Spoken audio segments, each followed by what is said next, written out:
Distinguished participants, it's a great pleasure to start this session after a very rich morning and actually a very rich week in Asia with the Dharma tradition. And I think this proves the added value of the community of practices and the rationale of the S in practices, because it's through this richness that we continuously grow wiser, wider, and more impactful, hopefully. So the community of practice, in just a nutshell, was the third phase of the development of the faithful rights, from an initiative to a framework to a methodology of peer learning, and now to a community of practitioners. And each step of the road, we learn more, and each step of the road, the toolkit gets more enriched. We have two basically living documents, the toolkit and the report that keeps also. There are actually two levels of the engagement and of the liveliness and dynamism of the Faithful Rights Framework. One level is at the UN level, where states, rapporteurs, treaty bodies use this framework, and this is constantly added to the Faithful Rights Report.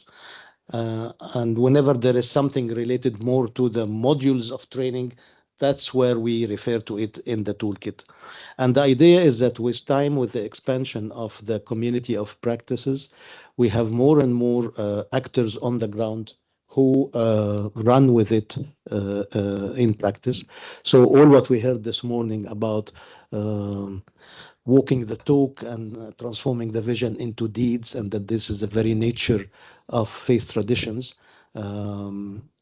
That's the major shift, as we heard it this morning from his humbleness, as I love to call him, Venerable Anil Sakya, and other speakers. And his powerful statement showed us all how the faith horizon is almost limitless.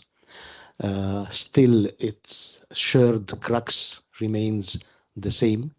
And that's why all the additional perspectives can only enrich our understanding and consolidate our ties. So every year I report to the community of practices about the landmarks of the evolutions. And we see increasingly that the crisis that the United Nations is facing are adding depth to the social need for faith actors to come together and send a message. And this is really the test of sincerity and the test of courage and the test of, we heard the word harmony many times. I start to speak already in Dharmic terms, I hope, because that's exactly the advantage of openness, of listening, of learning more. So there's no harmony without coming together, send the same message when it's humanity which is at stake. And I think it was mentioned by Nahla Haidar this morning as well. The example of Gaza was an eye-opener to the need for all humanity to come together. If faith actors cannot transcend politics, what would be the difference between faith actors and state representatives? I think diplomats are doing this very well, not to the interest of humanity necessarily. Otherwise, our world would have looked different. So we need this complement of faith actors who can change things in a different way and send a powerful message that value systems, when they embrace each other's main value. And here the notion that we used before this embracing of the Dharma tradition was convergence. Now I see the added value of harmony in addition to conversion, because it brings the compassion. All of these terms, I think, will mean much more in reality when they are spoken by faith actors from different traditions. And we heard the 7 points proposals by His Humbleness, Venerable Anil Sakya this morning. And I trust that these are food for thoughts for the community of practice, which runs in a very democratic way and in a very dynamic way. So we'll take all these proposals with us. So any thoughts? This is a very bottom up. This is a very transparent. This is a very participatory community of practices. So your thoughts and your suggestions is something that will fill my report, midterm report in 6 months, to all members, because of course, obviously, we cannot find finances to travel everybody, but the community is much larger, which is great. So I will update them on all these events, and usually maybe Michael will tell us more about the structure, because it's succinct, without attribution, capturing the main ideas and building on each other. So at the end of every session, this next session will be no exception. We put the highlights and the ideas for collaboration, and individual members of the community of practice run with it in their own ways. And it's our role as a tetrarchy of the community of practices, which is a soft moderation, not steering of a group. To the contrary, it's listening to the group and reflecting the group, and acting as a public secretariat to all the members across the globe. So any thoughts or ideas on what we heard this morning will be most welcomed. So this is just a few introductory remarks, and then I move to Jaya. I think it's your turn.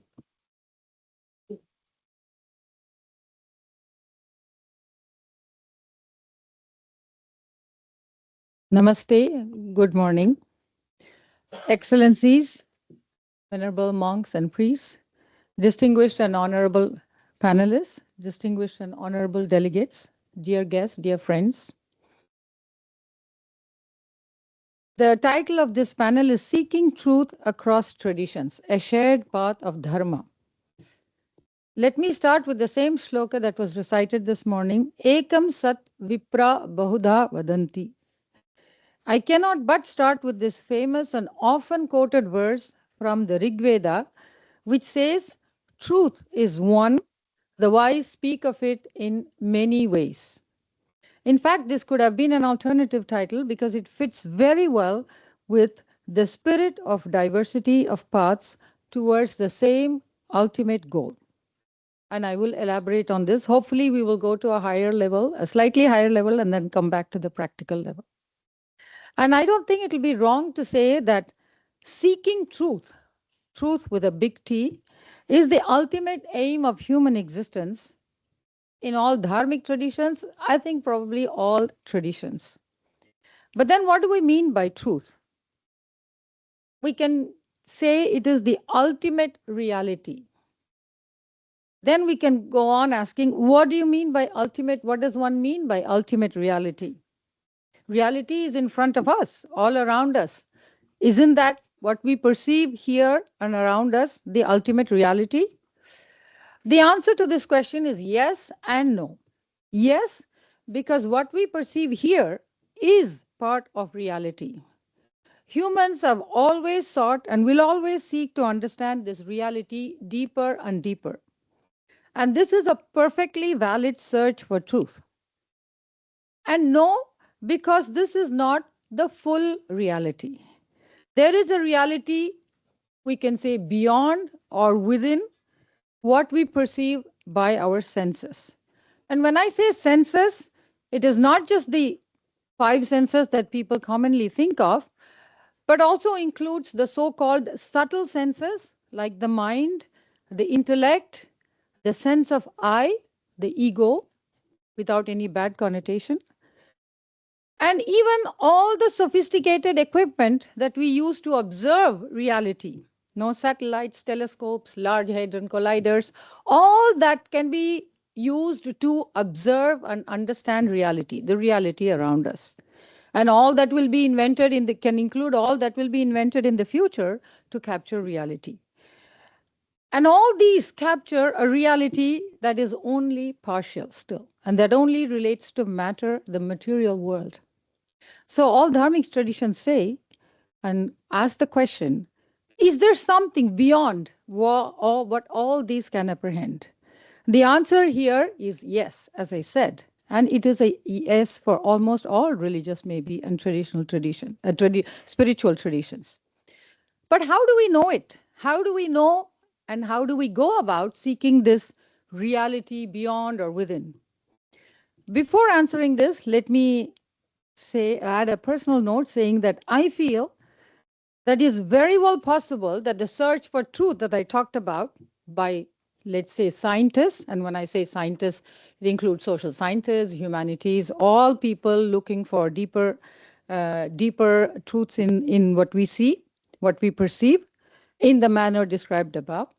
Probably they will also all come to the conclusion that the deepest truth of material reality is indeed spiritual, which is what is beyond, or what I call beyond the perceivable or observable reality.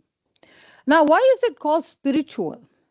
This reality beyond or reality within cannot be perceived in the manner that we perceive things around by the senses, but has to be realized or experienced by our self, by our spiritual self, that is, by our consciousness, or can be also called Atma, and loosely translated as soul, probably. So, what is this spiritual reality and how is it described? How do we seek to experience this reality? Here come the various traditions and practices. Different traditions have described this reality beyond or within in different ways and have given various pathways to seek it. So, in light of all this, we can see how relevant the first quote is, that Ekam Sat Vipra Bahudha Vadanti. Truth is one, the wise speak of it in many ways. Now, let me turn, before finishing, to the Dharmic traditions and explain how the diversity of descriptions and paths operate in the search for the ultimate truth. So I ask a basic questions. How do we know things in general? We can start from there, the theory of knowledge. Most traditions accept that knowledge is acquired through many sources, of which the following two or three are agreed upon by all of them, can be subcategorized and categories can be merged together, but this is all kind of accepted by all. The first one is perception, as I said. In the manner I said, perceivable, what is perceived by our five senses, subtle senses, equipments, and everything else. And that is called pratyaksham, what is perceived. And then the next one, which can be combined with the previous one, is called inference, called anumanam. That is, this requires, we gather information by observing the reality around us, and then we process it and draw logical conclusions out of it using our subtle senses, the mind, especially the intellect. So this requires a previous observation of reality to draw inference from it's a data processing, data analysis, getting the data and analyzing it. And that's called anumanam, inference. And in fact, even the same word that is used in statistics. And then the third source is a unique one to many dharmic traditions, is shabdham. What is it? These are the words that are spoken and maybe later written, spoken by trustworthy persons, called aptans and maybe other words. So what is this about, this shabdam? As I said above, in the matters of spiritual knowledge, acquisition of spiritual knowledge, the first two are not of much use, perception and inference. So it is usually by the third source that one starts the learning process. So who are these trustworthy persons who are going to talk to us about or teach us about the unperceivable, imperceivable reality? They are what we call the seers, or the spiritual seekers who have had spiritual experiences or enlightenment and who share their experiential knowledge with genuine seekers. And as all traditions, they have had their seers or sages, and they have given different names. Again, there's a diversity of descriptions or names given to them. In Hinduism, they are called, and these names sometimes are common across different traditions. In Hinduism, they are called rishis or rishikas, acharyas, gurus, brahmajnanis, muni or arhat in Buddhism, probably. Again, muni or sadhu or tirthankaras in Jainism, sons or gurus in Sikhism. All of them have guided humanity and taught that the path to the realization of the ultimate goes through dharma. That's where we come to the practical level now. All of them have also stated that this realization, the spiritual realization of the ultimate truth, is a state which cannot be adequately described by words, but can only be experienced by the consciousness, the Atma, in liberation, which means when it is no longer in bondage due to karma. And further, every individual has to find her or his own path to realization. It's the ultimate goal of existence, as I said, and is a state of no return. And again, different traditions talk about this ultimate state and have in different ways and have given different names to this. Hinduism talks of moksha or mukti. It's also called moksha in Jainism. Sikhism also uses the word mukti or sachkhand. Buddhism says nirvana. The paths may be different, the descriptions of the ultimate may be different, but the destination is the same. There's a famous parable in Hindu scriptures which really illustrates this unity in diversity. It goes as follows. 5 blind men are trying to describe an elephant by touching different parts of it and feeling different parts of it. One touches the leg and it says it's strong like a pillar. The other touches the trunk and has a different description. The other touches the ear, and so on. You can see all these descriptions seem different, but ultimately they correspond to the same reality here, which is the elephant. While all are also true, they describe the truth from different angles. Similarly, different traditions can experience the ultimate truth in different ways, and they are experienced by different seekers in different ways, but the truth remains one. Truth and dharma are intertwined and protect and nourish on each other. Now, all paths stress that the truth can only be realized by following dharma and by adhering to the moral, ethical, and virtual principles of dharma. In addition to all this, one observes a particular way, a path of spiritual practice that will ultimately lead to realization. And even within one tradition, the path to be followed will depend on whatever suits the individual and enables her or him to progress spiritually. For example, if one is able to practice spirituality by chanting hymns or devotional songs, then so be it.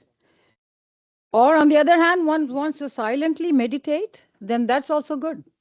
One is equally allowed to focus on any form of one can imagine or conceive of the ultimate reality for focusing the mind and concentration purposes.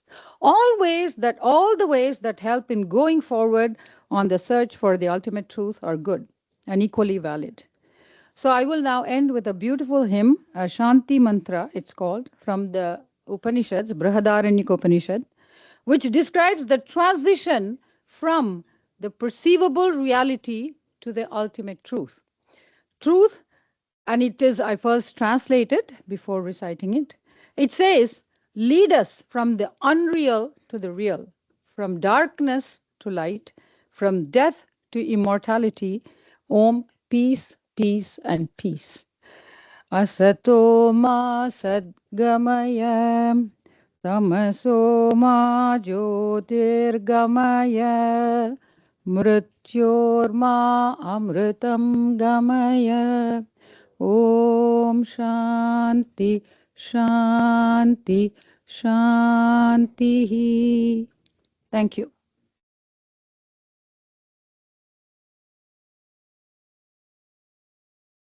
Thank you very much, Professor Jaya. From the beginning to the end, you underlined in my heart and mind so much striking similarities among Sufi and spiritual traditions in all faith traditions.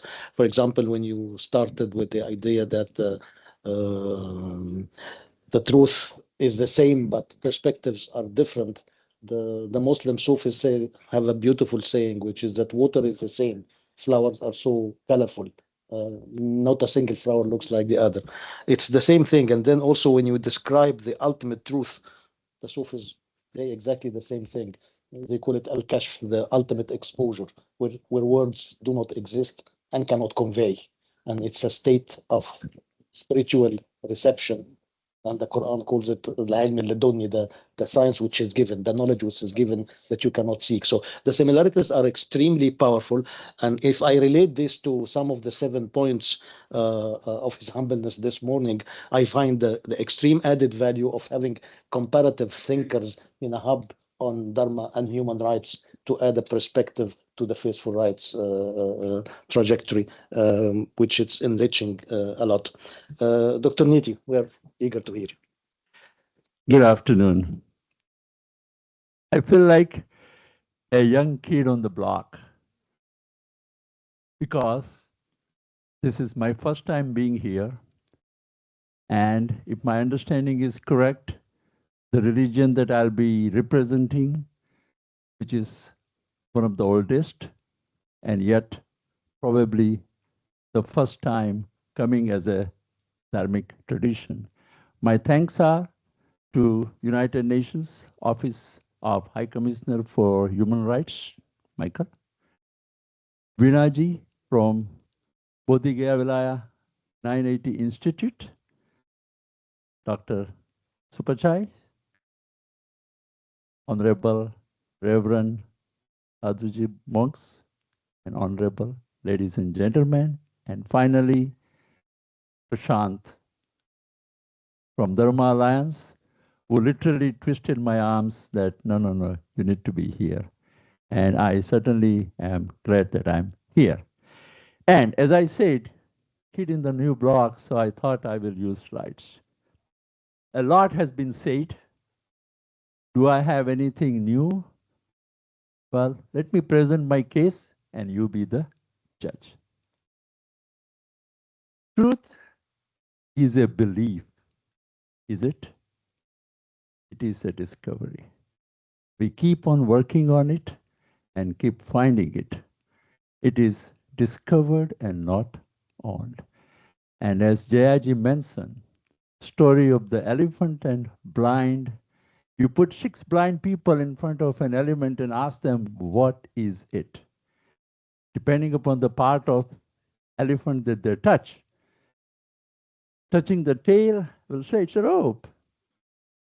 Touching the body, oh, it's a wall, and so on. So truth has many sides, and the Jains say that as Anekant Vad. That is, we believe a huge contribution of a Dharmic tradition to the world if followed. If you are certain that only you are right, you have already moved away from the truth.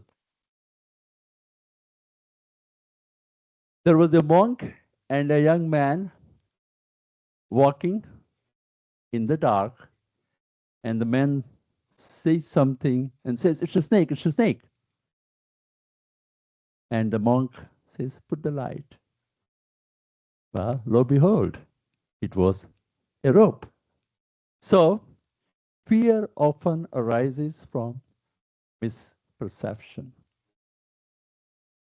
Light reveals the truth, and we believe that is samyak darshan or enlightenment to some extent. So, all these beautiful words ultimately are for one awakening of our life.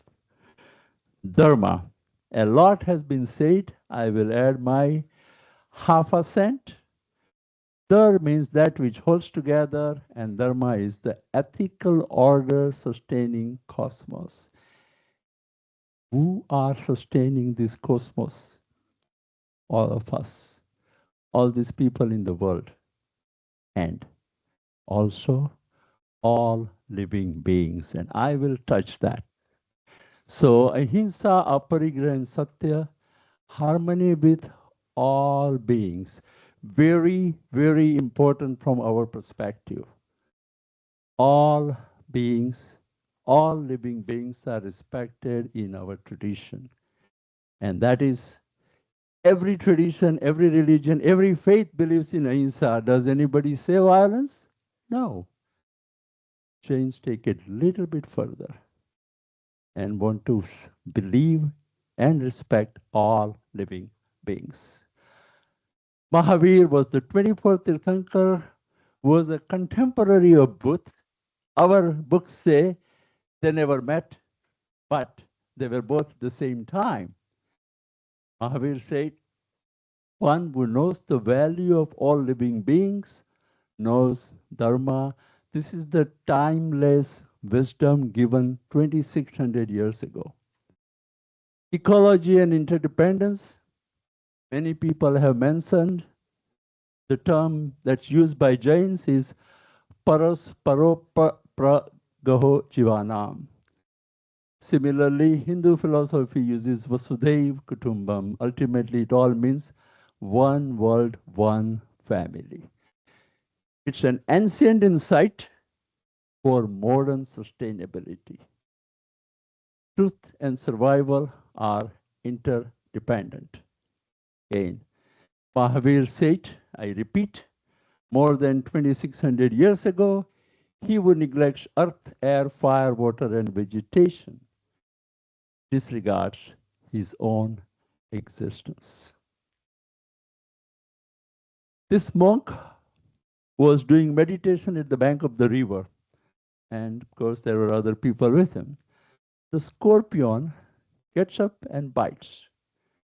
Sadhu, which is a monk, removes scorpion, puts in the water. A few minutes later, scorpion again comes and bites. Sadhu does the same thing. So people there ask, why do you keep doing this? This was his answer. It is the scorpion's nature to sting. It is my nature to save. Ahimsa, active from compassion, ahimsa to all living beings. Dharma, remaining true to higher nature. Modern relevance of this Jain truth. Vegetarianism, compassion in action, respect all. Conflict, respectful dialogue. There are many truths or many sides to the truth. Respect other. Shared ethical resonance across faiths. What do we mean here? If you go back to thousands of years to now, we have damaged our planet Earth. We are trying to destroy them. Climate change, biodiversity, greenhouse gas emission is increasing, pollution is increasing. Who is doing all that? Humanity, all of us. I would here want to define humanity. When what we think, what we say, and what we do are aligned, then it is true humanity. Go and search your own soul to be fit into this or not. So all this religion and the truth is not a line dividing us, but it is a circle uniting us. Truth as a way of living. Going to find you something that at least has not been spoken here before. I did mention humanity as thought, word, and action. Do we make mistakes? Is there anyone here who can raise their hand who has never made a mistake in life? No. You have never made a mistake in life? I think you didn't understand that part, but we've always done something wrong, right? What do we believe in? We believe hugely in asking for forgiveness. One day a year, on Samvatsari Day, we ask for forgiveness from all living beings that we may have knowingly or unknowingly hurt. And not only that, we also grant forgiveness to people who ask for it, because both are important. Forgiveness dissolves separation. And ladies and gentlemen, in last year, at Claremont School of Theology in Southern California, Christians and Jains, two professors together hosted a course on forgiveness for the students. This is a 140 years old seminary, teaches the Pristernal, and they hosted this, where we have a constant presence of Jain teaching for last 6 years. Shared path of Dharma. We are all trying to get to that consciousness that Jayaji just mentioned. How do we get there? Change ego to empathy. Is it easy to do? No. Can it be done? Yes. We all at least should try. From argument, let's be aware. Let's dialogue. Let's find out how do we handle violence? Try to be a reverence. Ultimately, there are many paths leading to one summit. At least we, Dharmic traditions, believe that we all have soul. Jains believe all living beings have soul, and the goal of each soul is to liberate oneself from the cycle of birth and death till you are liberated and reach the moksha. So, there are three guiding Jain principles. Ahimsa, cause the least harm. Any which way you can. Not only in your action, in your thoughts, and in your speech as well.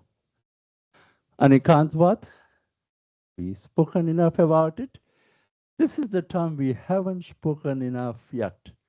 Aparigra, non-possessiveness, which Buddhist monk do so well. They will take food that's given to them.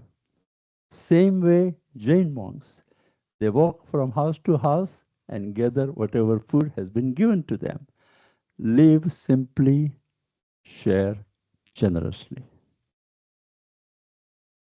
This is my last slide, but Michael has given me more time, so I'll speak for another minute or two. But before I go there, if humanity can embody these values, the second part is the key. Beyond temples, texts, and traditions, we will not only seek truth, we will become one.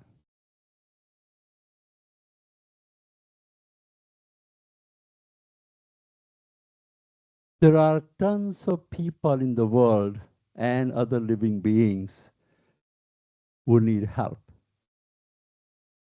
And can we also do that along with our focus on temples, texts, beliefs, and traditions? And I'll give you a latest example. I was in a Loving Arms Animal Sanctuary. They house 151 animals and birds. And they showed me one of the female peacock whose leg was amputated. We are arranging to make a prosthesis for that female peacock from India to be sent to Denver, Colorado. Thank you, and now I'll take my last minute. And I think we all have been very serious. So, happiness is something that people talked about, right? So, if you believe the Dalai Lama, which most of us do, or all of us do, right? He said, the purpose in life is to seek happiness. Agreed? Sir, to seek happiness, right? Okay.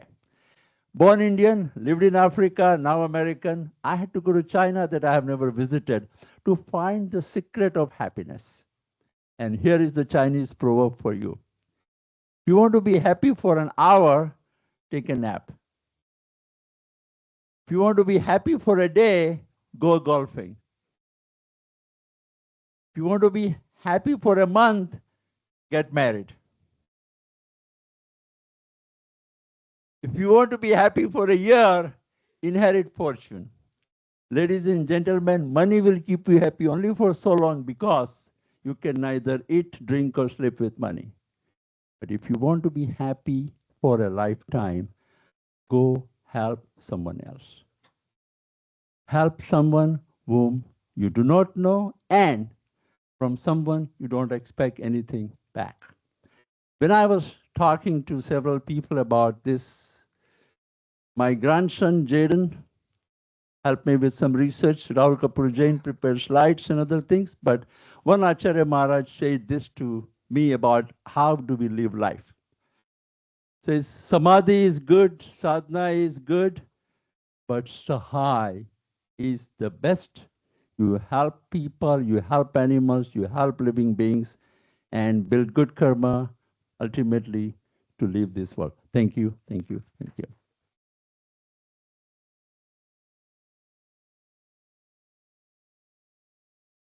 Thank you, Dr. Jaya, for a self-proclaimed half a cent. That was precious. So I don't know if one can be compassionate and provocative at the same time, but let me ask you a question.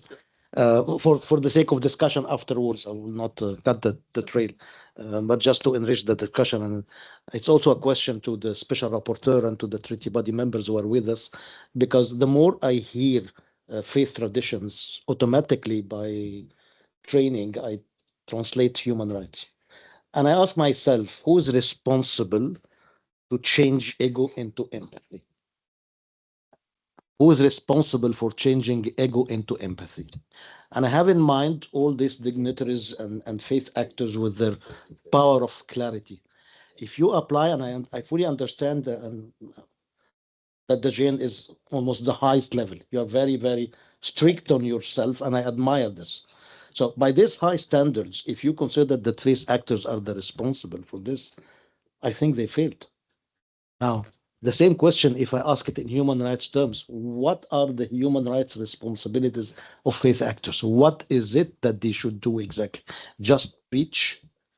If it's just preach, we never walk the talk. Nope. More than preaching, then what? So I just leave it for the discussion after that. And I also want to be, again, slightly provocative by saying that the difference between the 6 blinds defining the animals is that ours are not blind. And they don't call an elephant an elephant. So what to do with this? When there is a clear denial of an elephant, which is an elephant, and nobody calls an elephant an elephant. Again, what is the responsibility? So, Michael, last but not least, this capacity also that you demonstrated many times, not only to link the faith traditions sensitivity, but the human rights technicity over and above the artistic dimension that we enjoyed from the very beginning. Where are we on this trajectory? And if you can also compare our trajectory, when I say our, the faith communities, because whether or not you have been affiliated to the Faithful Rights framework, faith communities are working for human dignity anyhow. The language of rights might be omitted, but the reality of rights is always there. So where are we if you put two trajectories, the human rights movement at large and the faithful rights movements, what would they look like in terms of each other? Many thanks indeed for also this true question about the trajectories. And I would precisely wish to also reflect a bit on the past week, the wonderful journey that we have been embarking together, and also link it to the trajectory on Faithful Rights, where for the last decade, we have been with many in the room here, journeying together. And I want to highlight 4 key points, very personal, from this very week, but also looking into the future, also to respond to your question. So it's actually 4 letters, A, B, C, D, which to me have been like an eye-opener during this week. We started Monday, Tuesday, and even Wednesday in Angkor Wat, where I remember vividly Professor Lochan doing a wonderful presentation under a tree, and we were all assembled and discussing about conflict prevention and how to live together, how to understand better Dharmic perspectives. And then we had Dr. Supachai sharing the Dharma Century Cup example, a case study where really sports can be a uniting factor so much across the globe and really connecting people very directly. That led very harmoniously to a presentation on the most recent report by the High Commissioner for Human Rights, actually last week to the Human Rights Council in Geneva, about a world of sport free from racism, racial discrimination, xenophobia, and related intolerance, including anti-Semitism and Islamophobia. And we had very concrete case studies that we discussed there. And let me also read one of the concrete recommendations by the High Commissioner last week in Geneva to governing bodies and relevant actors, so basically mega sports events, who should consider allocating some of the resources generated from profitable sporting events, and actually it's billions generated there, to promote the inclusion and participation of groups that are excluded from sport, in particular due to racial discrimination. So again, something very concrete and powerful where we can see really entry points of what can happen. Then I remember on a video call together with Prashant at a regional consultation organized by UNHCR for Asia and the Middle East and North Africa, very concretely on refugees. And so we discussed and highlighted also the reports and recommendations by the International Independent Fact-Finding Mission on Myanmar, the plight of the Rohingya Muslims, and actually the role of religious leaders in combating incitement to hatred and violence. So these were all, to me at least, very much related points signifying the A for Angkor. Now we're going to the B, Bangkok. And here I want to highlight again something very personal. You just, Jayaji, had a wonderful song. Earlier this morning, we had Luis with his wonderful, also transcending not only music, but also music instruments that you invented yourself because you lived on the different continents for the last decades. And you combined the music styles and inspiration so beautifully. But I want really to highlight Somsa, who we had yesterday the chance to listen to already on the boat. And thanks again to you. And I'm really impressed by your wonderful creativity, your musicality on the piano, on various instruments. And I can tell you, we will also have the chance to listen to Somsa shortly. So that's something really touching to me, which I think is so important for connecting people. So that's the B for Bangkok. Now we're going, hopefully, into the future. C. And C, inshallah, will be Cairo next year. Again, also thanks to Dr. Ibrahim Salama at the British University of Egypt, but then also with Al-Azhar, and we have two of our friends in the room, and also the Dominican Institute in Cairo. So again, very interreligious, what we are planning as a peer-to-peer learning. Everyone has something to contribute and something to take away. And let me quote again from the Faith for Rights Toolkit, a very powerful example of the role and responsibility of faith leaders. And actually, I'm referring to a fatwa from Al-Azhar almost 20 years ago already. And let me quote, because it's again also linking to the question about the rights of women. And it's basically a very powerful fatwa against female genital mutilation. And I quote, "The female genital circumcision practice today harms women psychologically and physically. Therefore, the practice must be stopped in support of one of the highest values of Islam, namely to do no harm to another, in accordance with the commandment of the Prophet Muhammad, accept no harm and do no harm to another. Moreover, this is seen as a punishable aggression against humankind," unquote. And again, this religious edict by a religious ministry, I'm sure has saved so many lives of women and girls by basically saying that this has nothing to do with a religious text as such. So I really want to stress that.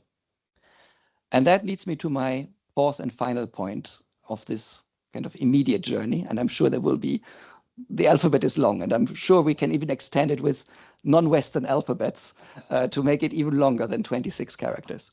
So the D, hopefully, will be Dakar in Senegal. Also thanks to our colleagues also in the room, Rania and Aisha too.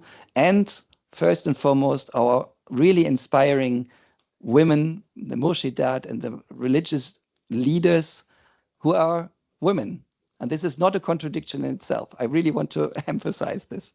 So we learned a lot from you, at least I learned really, and I'm genuinely looking forward to the continued cooperation with you, because what you have been doing with the Murshidat, and also thanks to Mohamed Al-Hajj from the Mauritanian Ministry of Islamic Affairs and Original Education, because it's also linking it with the religious leadership, with the politicians, with the government, with the authorities, and only by working together we can really achieve things. And actually the C and the D are inherently linked. And here I want to really give a shout out to our dear friend and sister, Ibrahim, who is the director of the Observatory on Combating Extremism at Al-Azhar. And again, I learned a lot from you by listening and learning, because again, the role of religious institutions, of faith leaders, of actually everyone in this room in countering violent extremism and in supporting everyone and actually promoting human rights for everyone, everywhere. And that's what Faith for Rights is about. So I conclude with the 4 letters, which hopefully will be expanded with examples of sports, of music, of faith leaders, and of women and youth. Thank you.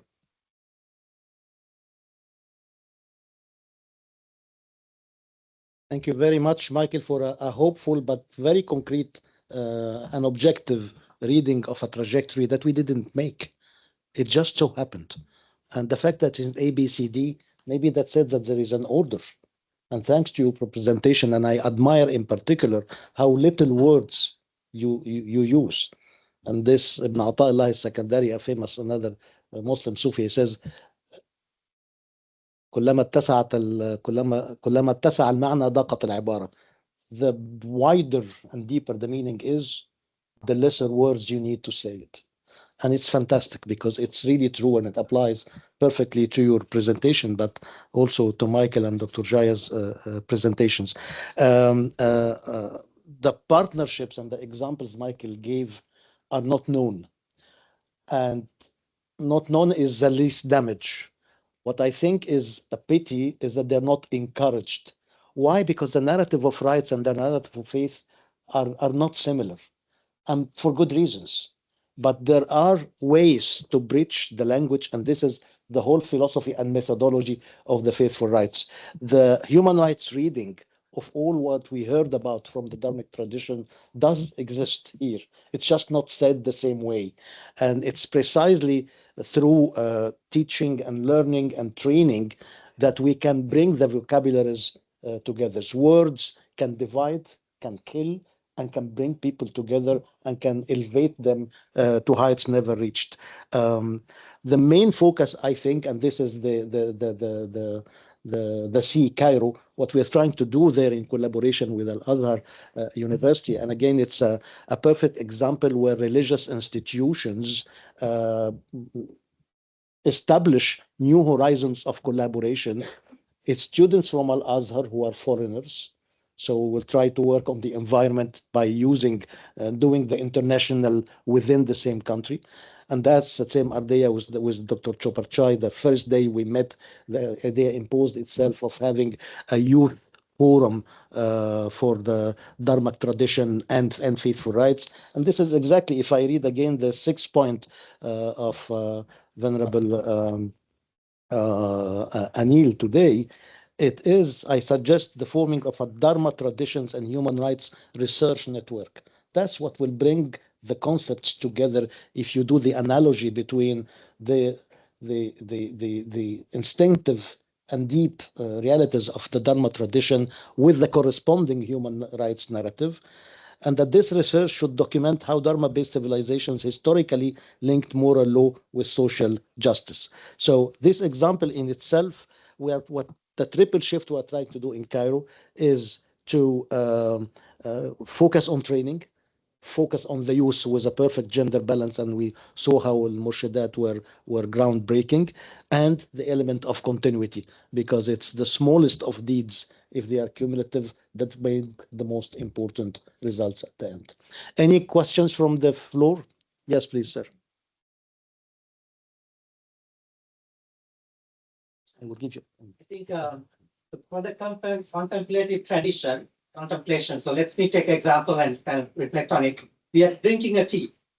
I'm from Sri Lanka, so when we drink a tea, we can contemplate on that experience. The physical experience is the first, Kayanupassana, the physical. Then comes the feeling attached to it, the Vedanupassana. Then comes the Dhammanupassana, Chittanupassana. Right? These four contemplative practice, these four ways of contemplation. The tea for Sri Lanka is synonymous to the lady who plucks the tea leaf, the oppressed lady who does not have the daily wage. So that contemplation of the tea drinking cannot be disconnected from that lady's oppression.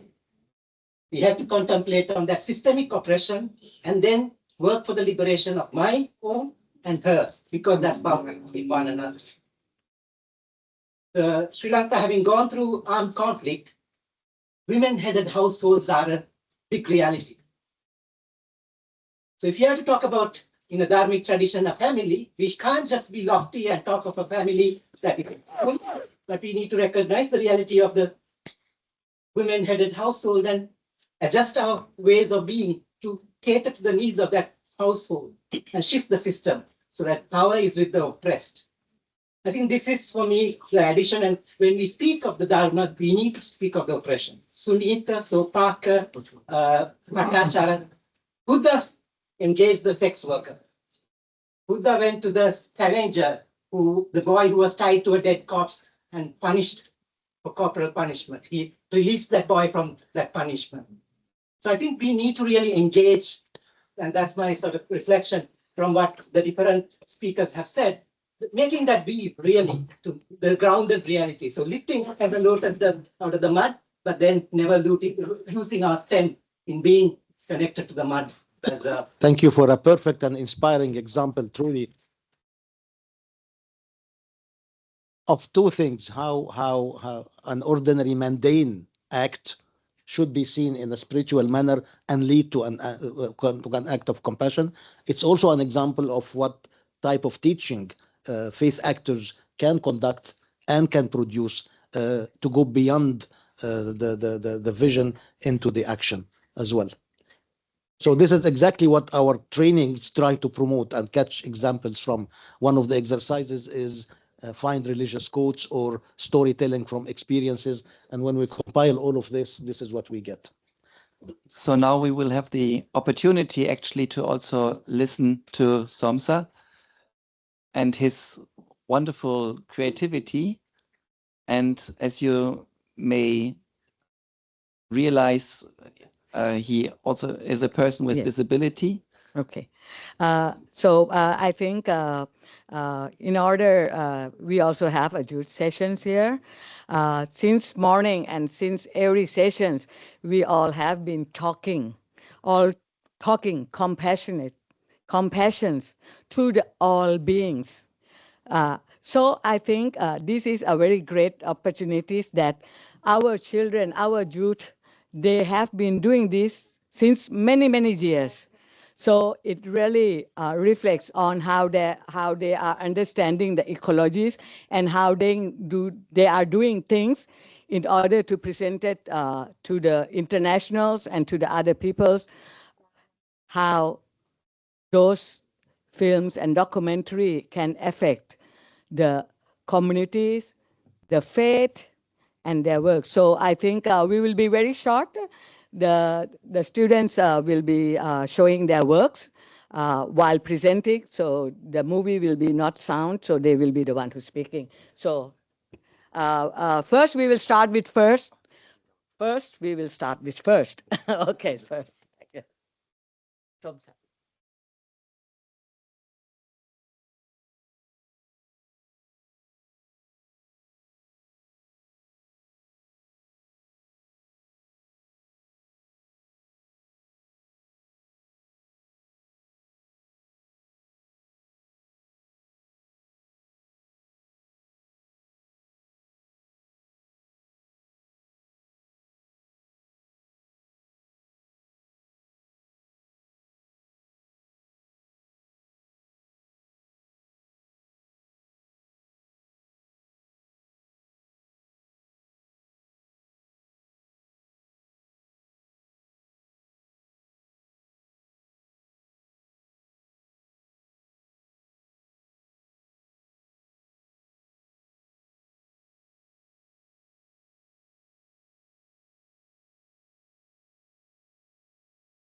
Greetings, distinguished delegates and respected participants. My name is Taratana Pirasu, a youth representative of the Environmental and Society Foundation under the Youth Wildlife Guardians Program. I am honored today to be a representative of the youth of Thailand that believe that faith doesn't come only in the form of prayer, but it comes in the form of how we treat our planet and our people. Joining me today are 6 other representatives from ESF. Now, without further ado, I will give the podium to the first representative.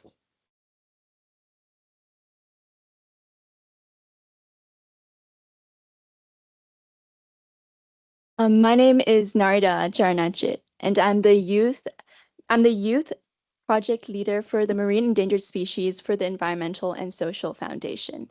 And standing here in front of you all today is a very humbling and a very surreal moment. But I'm not only here as a student, but also I'm here as someone who has witnessed the silent beauty, but also the silent suffering of the environment and the marine life around us. So, for me, I believe that faith is a lot more than just in the words that we say, but it's in the actions that we choose to carry out, and it's also in the lives that we choose to protect. It's a lot more than just in temples or churches, but it's in the conscience that wakes when we see injustice in the world and when we see compassion that moves us to act. For me, my journey with faith is started all through my lens of the camera, through my documentaries about the whale shark, my seagrass restoration efforts, and also helping communities who rely on these vital ecosystems the most. And through this, it made me realize that it's a lot more than just a conservation effort, but it's actually faith in motion. I actually got the chance to visit a local island in Thailand called Got Jam, where I taught at a local Muslim school, where I shared my passion for environmental conservation to the students, especially to this young Muslim girl called Nong Ya, where we shared a really strong connection with one another. And that really made me realize that everything is so interconnected with religion, with faith, and with conservation, and how it's turning into this scientific duty is turning into much more of a spiritual one as well. And in the Islam concept of Khalifa as well, with stewardship, it shows that God entrusts us to take care of his creations, which is the world around us. Not only that, I got the chance to visit the tribe, indigenous sea tribe called the Ulak Lawoy, where they also taught me so many things that life is all of us around us. It's in they treat the oceans as relatives, and they don't treat it as a resource, and they honor and respect it like they are human, and they will always take what is needed and will give back whenever they can. Through these experiences, it really taught me and really shaped me to who I am right now, and showed me that faith is honestly everywhere if we look hard for it. And faith for me is balance. Faith for me is courage. And for me, courage is contagious. Courage is when I see these young students run back to their families and teach them about sustainable fishing. And to me, that is the core of faith. And to me, our generation is the generation that will face lots of challenges. We will. But we have enough power and control over the solutions as well. And I believe that if we don't have faith in our own actions, then who will? So faith for rights is the faith for life, and the future is ours to defend. Thank you.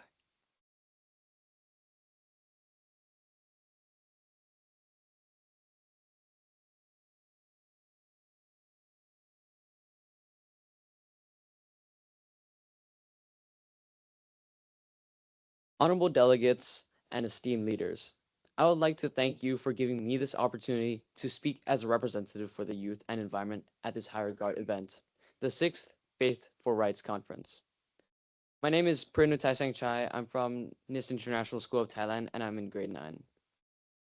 My journey with faith started since I was 6 years old, when I spent my time at BGVI National Park, the last habitat of the leatherback turtles.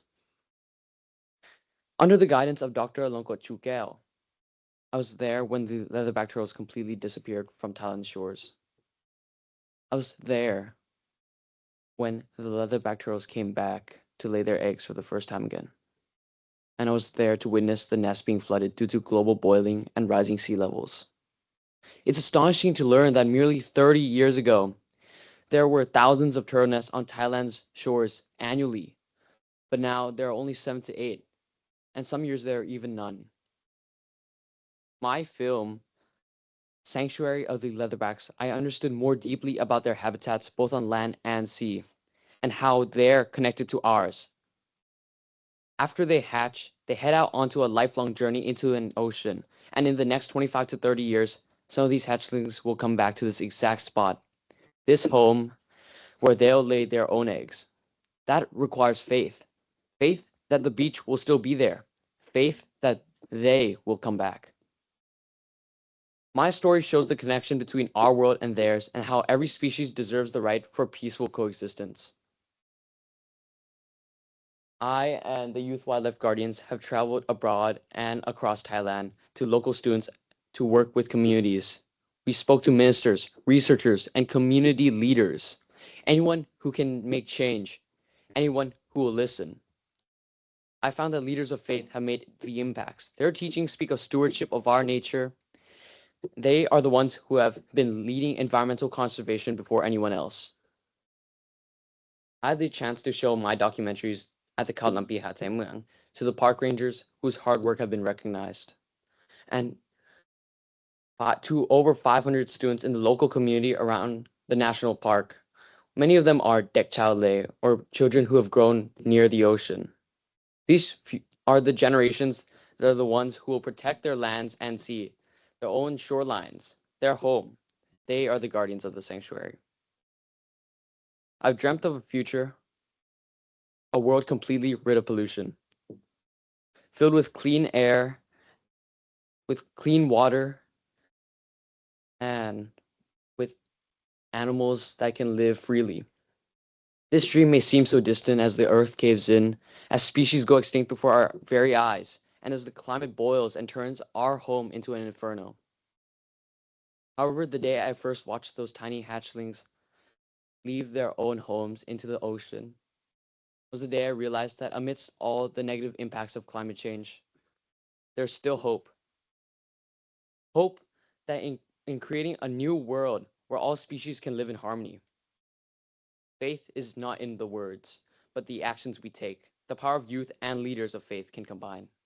We, the youth, bring the passion and urgency, and you, the leaders of faith, bring the moral compass and the deep community roots. We are not just dreaming of a better world, but we are building one. One cleanup, one documentary, and one prayer at a time. Together, we can lead action for change, to protect life and create a true sanctuary for us all to call home. Thank you.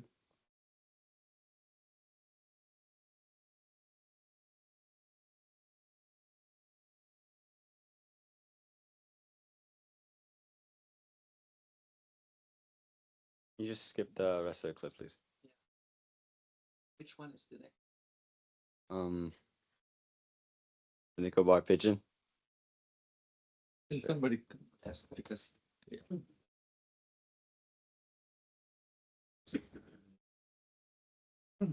hasn't done lots. If you can start, yes. You can start. Buddhism is the fourth largest religion in the world, having over 500 million followers. A fundamental aspect of Buddhism is the interconnection and interdependence of living beings, including animals, and this leads to a respectful attitude towards nature and emphasizes living harmoniously with it.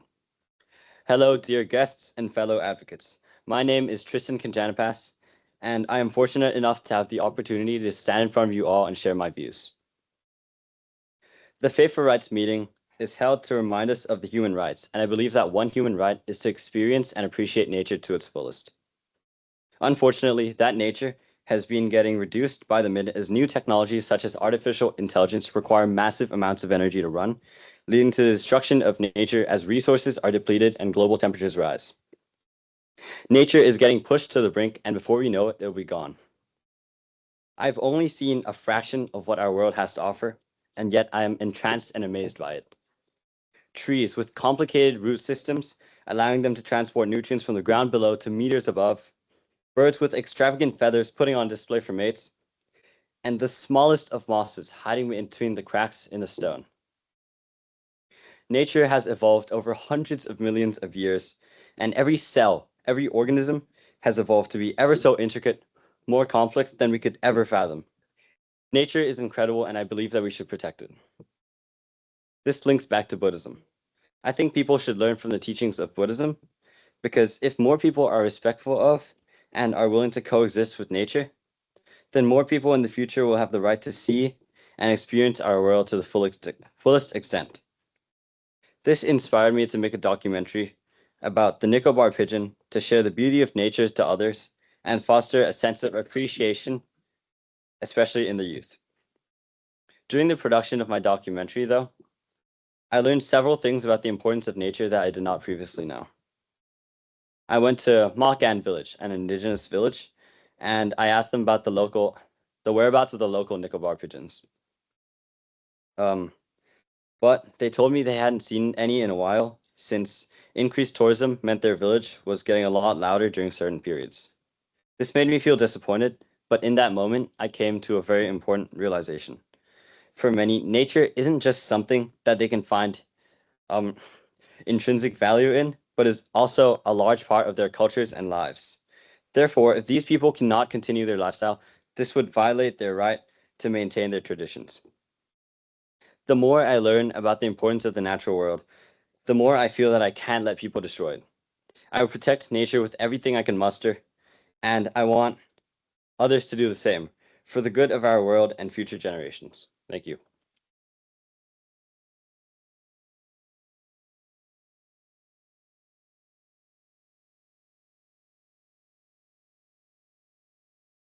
Good morning, everyone. My name is Napatsante Sampon.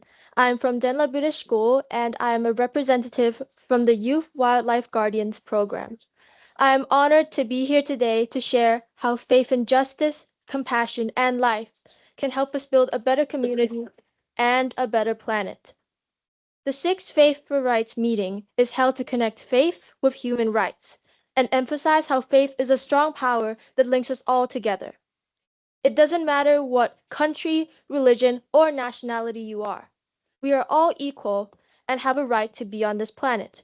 Therefore, we are all responsible for preserving our planet, whether it's through wildlife conservation or simply recycling reused items. We can all make an impact, no matter how small the act is. Inspired by this message, I began thinking about what faith in action really looks like, and that's when my filmmaking journey began. I've made a documentary about dusky langurs, an endangered animal in Southeast Asia. In the documentary, I highlighted the importance of wildlife conservation for all endangered animals. After observing the monkeys for a few days, I passed on my findings to the Lahu tribe, a youthful generation that would soon become the future caretakers of our planet. Their faith in preserving the planet and the faith in every other young mind is what we can count on to save the earth. At the end of the documentary, I gave a special thanks to Dr. Jane Goodall. I took inspiration from her story, and that is one of the reasons I decided to make the documentary in the first place. She was an extraordinary woman who dedicated her whole life to researching and observing apes. Through this experience, I discovered how powerful faith in life and the natural world is. If we didn't have faith, we wouldn't be where we are now. Faith is shown even in the smallest things. When the dusky langurs' homes were destroyed, did they give up? No. They kept on moving, they kept on taking care of one another, and they kept on trying to survive. That is what we should all do. Learn from our mistakes and try to get better. Faith can go a long way, but only if we believe in its power. Together, through faith, compassion, and shared responsibility, we can transform our beliefs into action, whether it's through filmmaking, community advocacy, or planting trees. After Dr. Jane Goodall's passing, she left us a message, and I'm going to read a part of that message to you. I want you to understand that we are part of the natural world, and even today, when the planet is dark, there still is hope. Don't lose hope. If you lose hope, you become apathetic and do nothing. And if you want to save what is still beautiful in this world, if you want to save the planet for the future generations, your grandchildren, their grandchildren, then think about the actions you take each day, because multiplied 1,000,000,000,000 times, even small actions will make for great change. Thank you.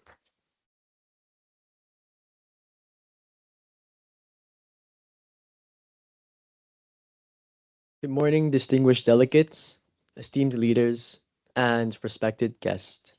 My name is Tanadon Cheshuong. My nickname is Nadal, so you can just call me that.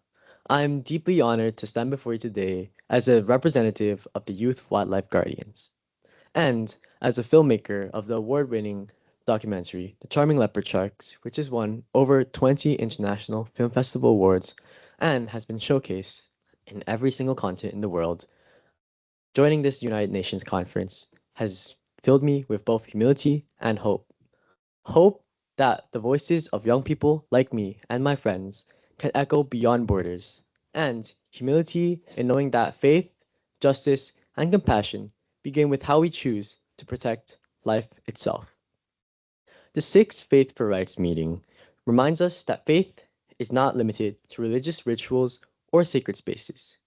True faith lives in the choices we make, in compassion, moral courage, and pursuit of justice for all living beings. When we speak of faith for rights, we speak of the power that guides us to defend living, defend life, human and non-human alike. To me, this principle means that practicing one creature is a reflection of protecting our shared humanity. As one of the guiding statements of Faith for Rights expresses, faith faith gives us strength to stand for justice for those who cannot speak. And in my work, those who cannot speak are the leopard sharks of Thailand seas. My documentary tells the story of the leopard sharks, a species once abundant in Thai's oceans, now slowly disappearing due to habitat loss, climate change, and overfishing. Through years of research, filming, and diving, I discovered not just the beauty of these species and the ocean, but also the fragile relationship between humans and the marine world. In the making of this film, I saw how faith and science come in hand. Local divers, Muslim fishermen, and local Buddhist communities along the coast share one belief, that the ocean is sacred, and to harm it is to harm ourselves. Their devotion to protecting marine life is a living example of faith turned into action, a reminder that our moral duty extends beyond humanity to all beings that share this planet. Through this project, I learned that filmmaking is not just a form of art, it's a form of advocacy to give voice to those who cannot cry out for help.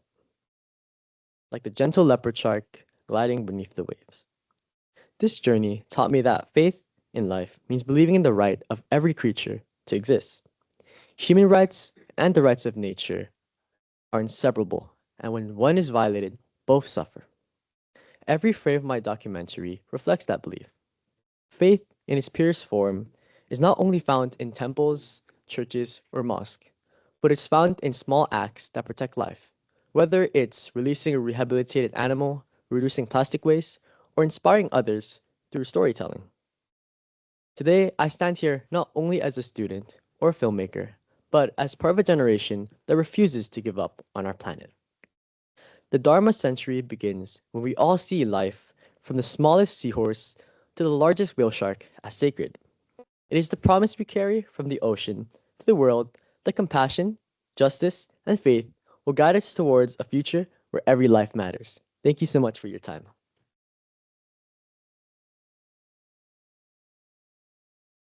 So I hope everyone remembers my name from the start. So I would like to deliver some ending remarks for my wonderful group here.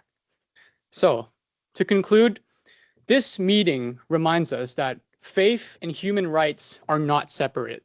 They are a part of a shared responsibility that everyone is included, all cultures, all ethnicities, all individuals.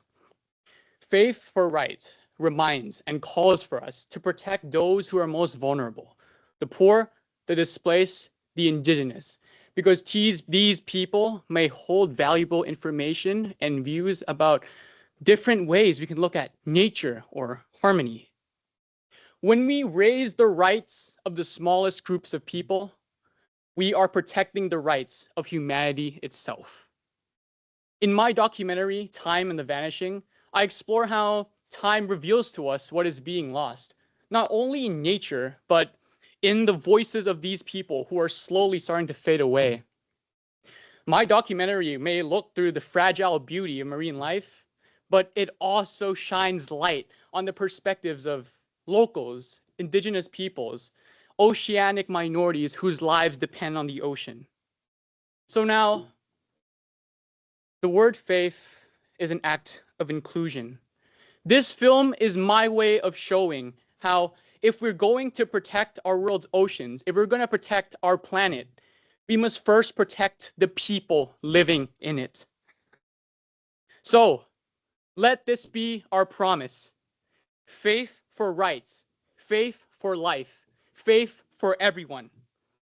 May faith unite us beyond borders, languages, beliefs, to protect both people and nature before time turns us into silence.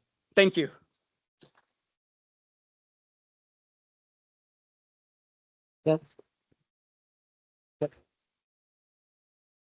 I think we have some technical problems, but I think we will be heading to Wat Bawaniwet, and those youth will be talking to you as well during the lunch. So there will be some exchanges, and I hopefully that we could arrange some TV or some panel there so that we can show their movies later on. those movies, I have to tell you, they have won a lot of international environment film festivals. So please give a loud for him. Thank you. Sorry. Okay, thank you very much. Yeah. Okay, Dr. Ibrahim, please. Can I just, on behalf of you all in this room, make a confession to the students? As somebody who have been in the United Nations for more than 40 years, that was much more sincere and deeply thoughtful than many statements that I heard from delegations. I'm free now to say this. The second statement I would make, and I trust also, I claim to speak on behalf of everybody, simply, you filled us with hope, but also with guilt. Thank you very much. Thank you. You wanted to say something? Yes. A last word, Dr. Jaya wanted to say something.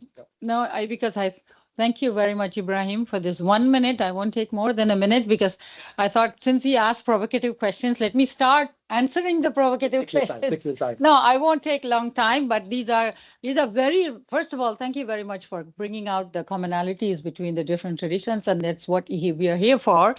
And also to raise provocative questions, because that's when we get to the deeper truth and the real answers. And so you said, what is the responsibility? Of course, the responsibility, we have heard that it is for every one of us, and that's a very clear example of what everyone can do to protect each other and protect nature. So the responsibility is within all of us, and the responsibility, of course, of the religious leaders, I guess, is to keep reiterating these values, to be saying that they should be applied in practice, not just to be heard and listened to and then forget about. So we should put that all into practice, and every time there is some kind of an abuse or some violence or discrimination happening, reiterate that there is no religious basis for that. None of the religions will probably approve that, and point out any misuse, because a lot of religious things and messages have been misinterpreted, misused, and I think that's something, the responsibility of the religious leaders. And in fact, even a very simple thing like age-old symbols, like one of the very 1,000-year-old symbols of swastika, which is a very, very tricky thing, but it's a symbol of prosperity and well-being, and that has been kind of misused over time. So I think it is very important to point out whenever something is happening that it is not based on any religious preaching or belief or thing, and then that should be the responsibility of the religious leaders. Thank you very much for that. Thank you all now. Okay, yes. Okay, so thank you very much. And next, we will be having the sessions, the final sessions. Dr.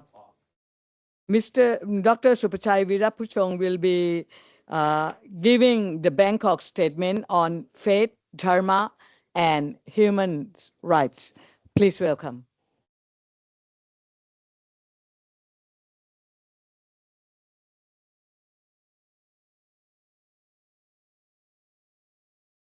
Actually, 5-day time fly.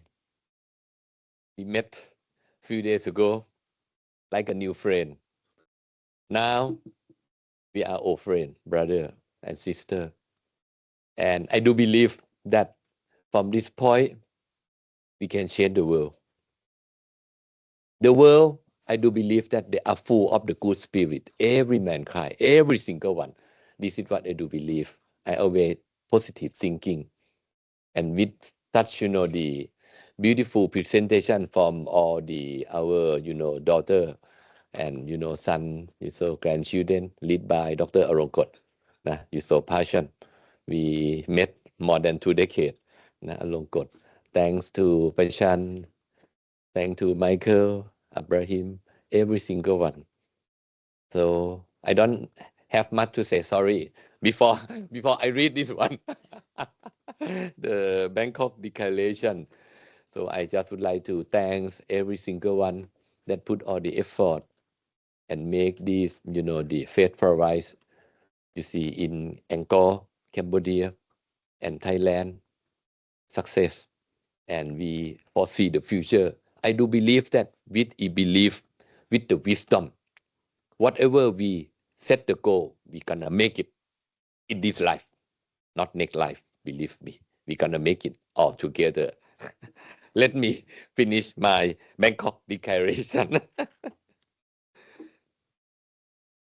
The 6th Annual Faith for Right meeting, convened by the Office of United Nations High Commissioner for Human Rights, in partnership with BodhiGayā Vijjālaya 980 Institute, BGVI, and the Dharma Alliance, was held in Siem Reap and Bangkok from 13 to 17 October 2025. Recalling the Faith for Right framework and its 18 commitment, recognizing the diversity of spiritual, ethical, and cultural tradition, including those of Dharma and indigenous community, as source of insight for promoting dignity, justice, and compassion, reaffirming the shared commitment of participants to fostering inclusive dialogue among faith community and human rights actors. Noting that this meeting marked the first occasion on which the Global Faith for Right community has convened in a predominantly Dharmic context, thereby expanding the plurality of perspective within the ongoing dialogue, emphasizing the potential of ethical and spiritual tradition to contribute to reconciliation, conflict prevention, and mutual understanding. Recognizing the importance of continuous inquiry, reflection, and peer-to-peer learning in advancing both human rights and spiritual understanding, affirming that the promotion of human dignity and the protection of the human rights are complementary to ethical principles that encourage responsibility toward oneself, one community, minority group, other being, and the natural world. Participation at the 6th Annual Faith for Right meeting reaffirmed the value of ethical responsibility, seeking to balance entitlement with duty, and to encourage justice ground in empathy, karuna, integrity, dhamma, and non-harm, ahimsa, resolve to strengthen interfaith dialogue, fostering inclusive space for Dharmic, indigenous, minority, and other traditions to engage equitably in conversation about human rights, affirm the advancement of gender equality, recognizing that the dignity and agency of women and girls are integral both to cohesive society and to the realization of universal human rights. Commit to supporting education for human flourishing, embedding principles of ethics, compassion, and responsibility in curricula, academics, partnership, and initiative inspired by the Faith for Right framework. Undertake effort to prevent incitement to hatred, promoting fullness, communication, and rejecting all forms of violence and discrimination. encourage the engagement of youth as ethical leader, nurturing new generation who understand faith, science, and human rights are interconnected pathway toward global harmony, promote cooperation among all actors, building bridge across tradition, religion, and discipline to advance peaceful coexistence, inclusiveness, and the sustainable development goal. Resolve to sustain the community of practice through peer learning, joint research, and regular meetings that include Dharmic and indigenous perspective. Acknowledging with gratitude the hospitality extended by the people of Cambodia and Thailand, and the commitment of the United Nations and our partners to fostering inclusive global dialogue. We encourage the alignment of inner conviction with just action, advancing reflection to responsibility, dialogue to transformation, and right in principle to right in practice. Conclude at the United Nations Conference Center, Bangkok, 17 October 2025. Thank you.